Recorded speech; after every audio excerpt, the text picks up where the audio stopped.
Hello everyone and welcome back to TechNuovo. My name's Steph and this video is going to be a bit of a talking head as last week we took part in a virtual event for the Asus ROG Ally handheld console.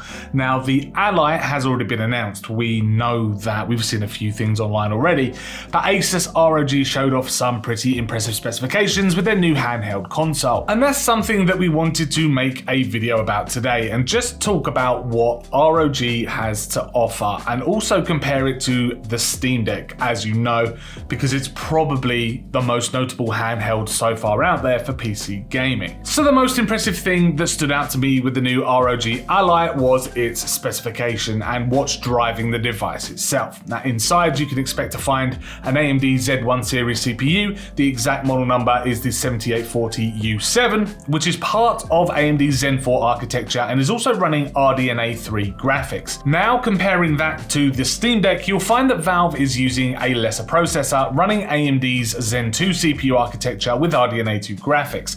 Both devices are running 16GB of RAM, and of course, take those with a pinch of salt because we've not had any hands-on time yet with the ROG Ally to really compare the numbers produced. So even though the Ally on paper has a better spec, there are other factors that can also take effect.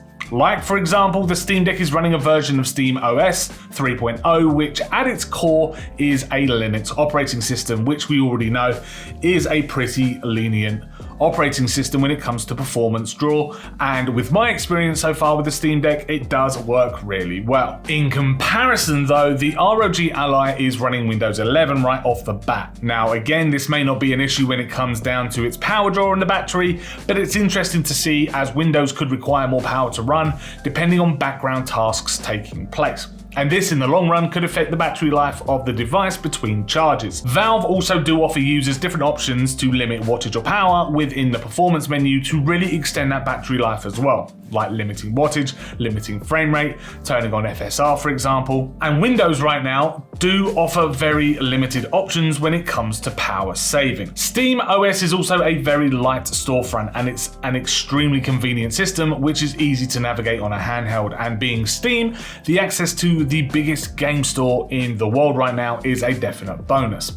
The advantage though with the ROG Ally is the fact that it's running Windows, as right off the bat it will give users access to Steam, Origin, Epic Games, Games Pass, Battle.net and other launchers out there, and also games that require some form of anti-cheat like Destiny 2 or Valorant for example, that might not either be accessible by Linux, or to get access to these game launchers or even games, you're going to need to dual boot or install Windows onto your Steam Deck, which isn't really a hard thing to do, but it is jumping through hoops to get those extra game launchers.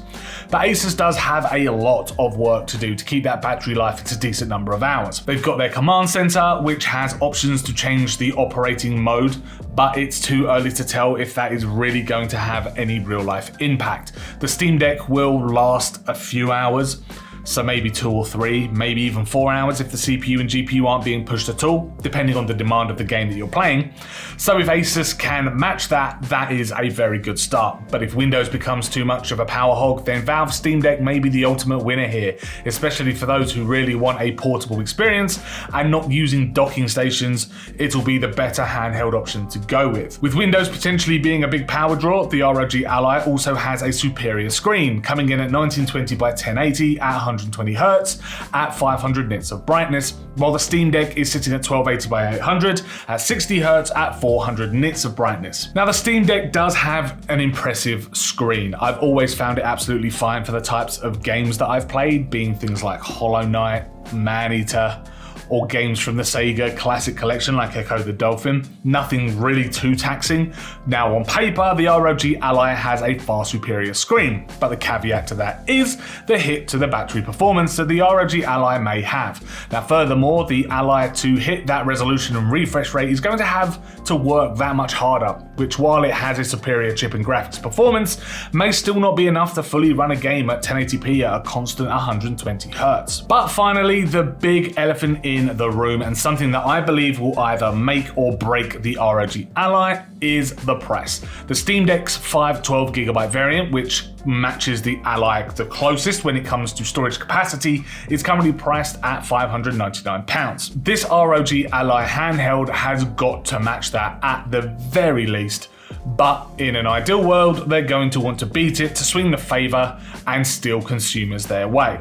You've also got to remember that there is an entry-level 64GB Steam Deck priced at $399 for a smaller storage capacity, of course, but it is a more attractive offering overall. And you can install your own SSD at a later date on this device for relatively cheap anyway. Both handhelds also have the option for expandable micro SD storage, so again, Valve may still be the winner here, just purely based on price. So considering battery life and price, which one do you think is going to come out on top? Let us know what you are thinking in the comments down below. Is the ROG Ally going to be worth the cost? Is it going to beat the Steam Deck?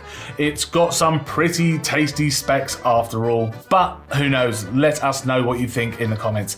Thanks for watching the video. Hit the thumbs up if you liked it. Subscribe to keep up with more ROG Ally videos, because we're trying to get our hands on one if we can, that is. So wish us luck there. Thanks for watching and have a wonderful day.